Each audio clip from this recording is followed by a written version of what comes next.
में टीस लिए चुप हो जाते। दिन ऐसे ही बीत रहे हैं, लेकिन बार बार बलात्कार होने वाली उन लड़कियों की जिंदगी बेहद ही कष्टकर और दयनीय है। कितनी तो बीमार पड़ जाती है, कितनों को तो 10-10 मिनट में बार बार एक एक नया सैनिक आकर उनके साथ जबरदस्ती करता।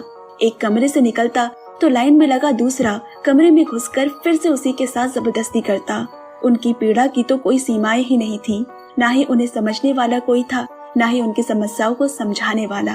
वो इतने ही नीच दरिंदे राक्षस थे कि उन लड़कियों को महीना माहवारी में भी नहीं छोड़ते और पीड़ा पर पीड़ा देते रहते।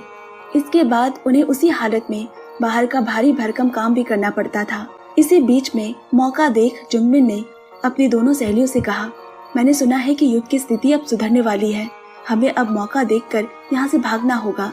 शायद ऊपर वाला भी उनकी मदद करना चाहता है। वही जापानी सैनिक तनाका, जो दिल से अच्छा है, उसने एक दिन जुम्मिन को वहाँ से भागने का एक नक्शा दिया और उसी दिन ही जुम्मिन, युंगी और उनकी और 2 सहेलियों ने मिलकर वहाँ से भागने का प्लान बनाया और भाग भी निकले।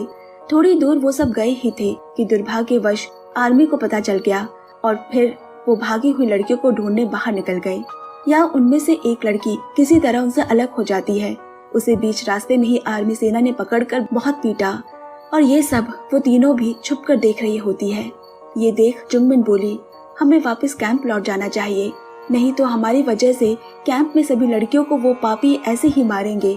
और इसके बाद वो तीनों अपने कमरे में लौट आई। लेकिन इससे भी कुछ नहीं हुआ। उन्हें सबक सिखाने के लिए उन सारी लड़कियों को ठंड कपकपाती रात में बिना कपड़ों के ही बाहर खड़े रखकर रात भर यंत्रणाएं दी। तुम लोग इंसान नहीं, हमारे इस्तेमाल और मजा देने का बस एक सामान हो, कहकर उन्हें पीटा भी गया, जिसके खिलाफ वो लड़कियां कुछ भी नहीं कर पाती। यही उनकी जिंदगी बन चुकी थी। उनके अत्याचार और अमानुषिक की कहानी यहाँ पे खत्म नहीं होती। अब बीमार और उनके काम न आने वाली लड़कियों को दूसरे कैंप पे ले जाने के लिए गाड़ी में भरकर एक ऐसी सुनसान जगह पर ले आए, जहाँ उन सभी लड़कियों को एक एक कर गोली से मारना शुरू किया गया।